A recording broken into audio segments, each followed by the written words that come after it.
YouTube, what's going on? It's your boy Buddha back in the building.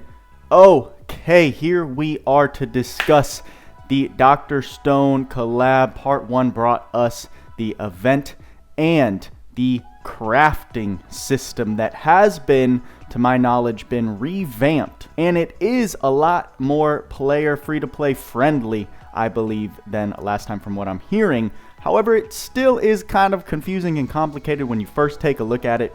It did take me a second to really digest everything that was the crafting system and come up with a format on how I wanted to do this video. So here we are about 24 hours after the event has launched to discuss. We've still got plenty of time. I wanted to get this video out quickly so that you're not missing any opportunities, but I want to make sure that I can explain this to the best of my knowledge and in a helpful way for most players. First off, we got to discuss what you need to do to start off, because when you open this, if you haven't touched this event yet, a lot of you guys may be well on your way, but I want to make this for anyone coming in maybe a little later, maybe that just have been a little intimidated. For the new players, they don't want to touch anything.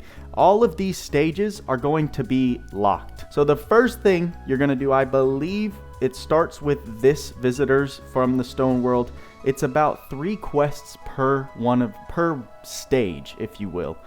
You're just going to go ahead and complete that, and as you can see, the level that you need to be to clear most of these is pretty low. So after you clear that visitors from the Stone World, Ruble Coastline actually is going to open up, and this is where, if you need to, if you're a brand new account, bring a strong friend to help you just clear these stages. So that you can continue to progress as you beat these 3 stages within each one of these sections. You'll unlock the next. After you've beaten all of the stages here, the next step is understanding the crafting system that comes with it, because that's what's going to allow you to exchange in the trade shop for really, really valuable items that you just don't want to miss on this event. And in order to find all of that, you just need to go to Senku's lab. And now, here's where it gets a little wonky, because if you're like me and you click on the craft tab, it's going to bring up this, which then leads to just a ton of drop-down menus that's confusing as snap, and it's like, what am I looking at right here? So here's the easiest way I can process it and digest it, exactly what you're doing in order to craft. If you go to materials held, it's going to break all of these ingredients down into 3 sections. First is material, second is compound, and third is invention.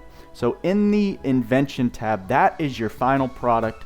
These are going to be the materials that you exchange for the items in the exchange shop.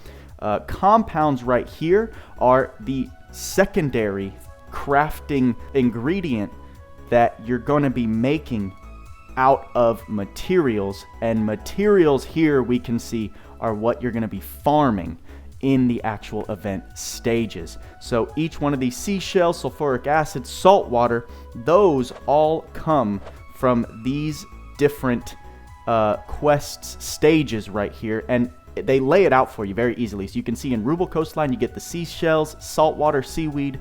In Port Aldana, you get alcohol and vinegar. In Dogger Caverns, you get coal and nitric acid, so on and so forth. So once you start kind of compartmentalizing all of this information, you can start to make sense of it all. Depending on what you need to craft is where you're going to start farming in the first place. Going back to what I said about clearing all of these one time, all the way through, unlocking all of these different sections, you're going to have enough materials to start crafting right out of the gate. Something I should mention, clicking on this craft tab, you're also going to see, if you haven't started yet, all of these items are locked except for soap. They do require you to craft from the top down, unlocking each ingredient, each material as you unlock the previous one. So once I craft soap, then I can craft nidal fluid. Once I craft that, then I can craft gunpowder, all the way down to the manganese battery, which is by far, in my opinion, the most important ingredient.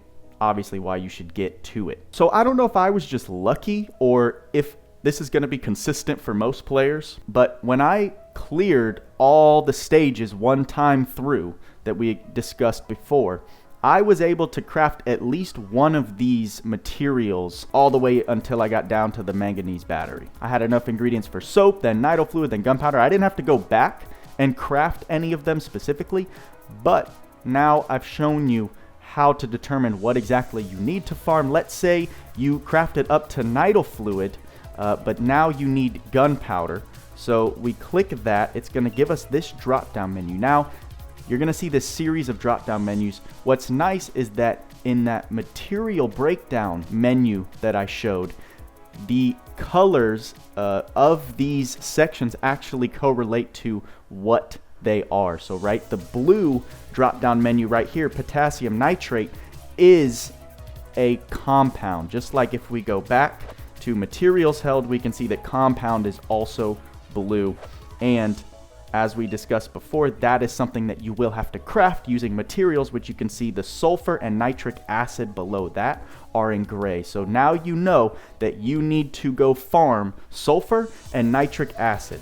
We go back and back again.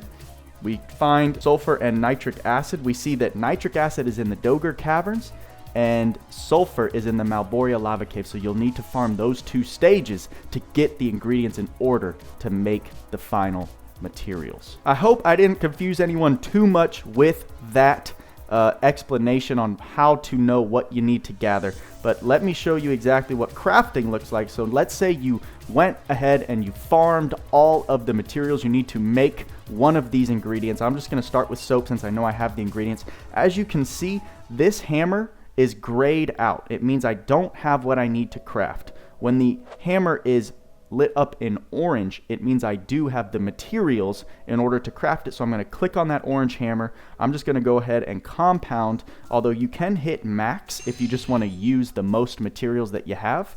Hit max and you can do all of them at once, which I'll actually do right here. Hit compound, boom, I've got 2 calcium carbonates. All right, so that's done. You can see we've got 2 and we only need 1. Now we're going to move on to sodium carbonate, which needs seaweed. Go ahead, hit that orange hammer and do max again. I can make 10 of these, which is nice. Compound, boom, I got what I needed. And now you can see for soap, the hammer is lit up in orange. We click that. I'm going to hit max again. I'm going to make 2 soaps and boom. There we go. We have created an ingredient, and that is the process you're going to go through in order to unlock each one of these and then further continue crafting them in order to take advantage of the exchange shop. So let's check out the exchange shop by going to the trading space, and you can see there are a ton of things to snag. Ton of great things, including the most valuable in my opinion are the souls and prisms. Oh my goodness, the unit prisms and souls. Basically, they've given us a method to max out these collab characters completely. The farming, the grind is going to be intense, but we can get them 6-starred, full 80 SC with an extra 4 SC on top of that. So you can get each one of these characters, if you only pull one of them, to 84 SC reserve and 6-starred if you really go ham. That's what I plan on doing for Gen. Obviously, he's been my priority. You can see I've been buying up some of his souls. You can buy up to 9,999, which is more than what you need in order to get them maxed out at the moment. We know that Awakening 7 and 8 will come eventually, but who knows when. However, the grind for the Manganese Battery, which is what you need to get these souls and prisms, you can see the icon, the exchange icon matches the Manganese Battery exchange icon. That's going to be an infinite farm. Not every player is going to be able to snag everything that requires the Manganese Battery. It's just too many, I think. But if we look at these tickets and the equipment, the Ethereum I didn't take into consideration. That's just an extra 80 of the cola, nitro fluid, and soap if you want to go for that. But I did want to break down to snag all of these equipments and all of these tickets. You need the following, okay? So for soap, I calculated 430. For nitro fluid, I calculated 330. And for cola, another 40 of those. Once you craft all of those, right, it gives you a number for each one of those. That will allow you to snag up all of these tickets and the equipment items. Then, you know, throw another 80 of each of those in order to get that 1 Ethereum, which is a weird number. I don't know why they only gave us 1. That'll allow you to clear the tickets out. We don't know, they might bring some more back for part 2, but we'll explore that when it comes around. After that, it's a full send on the Manganese Battery, so you can start farming up the souls. You're gonna walk away with one of these characters, so it's in your best interest that your sole focus after you get the items up top is to just grind the hell out of whichever character you get, or whichever character you prefer or prioritize, depending on what you pull and how much you spend. And luckily, we saw that crafting gunpowder required materials from multiple stages. What's wonderful about the Manganese Battery is that if we go to the event, all of the ingredients that you need for that item are in the Cloudia Mountains, okay? So for me, I've obviously got the characters. You're going to farm whichever stage you can. I'm clearing the level 51 in about a minute.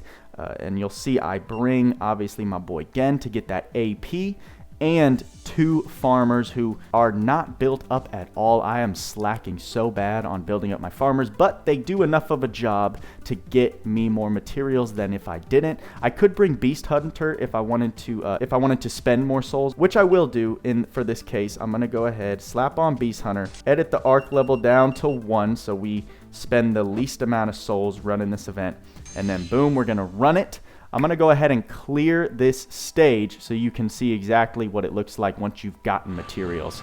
And just to give you an idea, my day-to-day grind is just running this stage all day, every day.